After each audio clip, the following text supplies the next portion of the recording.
Hi friends, स्वागत आहे तुमचं माझ्या मिनी व्लॉगमध्ये। तर इथे मी पुरण टाकायला घेतलेली आहे आणि कढईमध्ये टाकलेलं आहे। पुरणाची डाळ शिजवली आणि त्याला मिक्सरमधून काढून घेतली।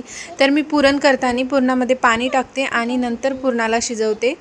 तर अशा प्रकारे ना पातळ असं करून घेतलेलं आहे पुरण। आणि मी टेस्ट पण करून बघली, साखर वगैरे ॲड केलेली आहे याच्यामध्ये। बघू शकता किती पातळ आहे। तर पुरण शिजवत मी प्रिशाला पण बघत आहे आणि इकडे शेंगासुद्धा सोलून घेत आहे खालती बसून। आणि आता पुरण पण चेक करायला मी बघत होते। तर इथे बघा, याच्यावरतीने थोडंसं घट्ट झालं। विलायची पावडर आणि जायफळ टाकून घेतलेलं आहे। तर बघू शकता पुरण किती छान झालेलं आहे, घट्ट। कमीत कमी 1 तास गेला याच्यामध्ये। तर तुम्हाला समजत असेल तर बघूनच तुम्ही अंदाज लावू शकता की पुरण कसं झालं असेल। तर पुरण करत मी शेंगासुद्धा सोलून घेतल्यानंतर प्रिशासोबत आराम केला। व्हिडिओ आवडला असेल तर लाईक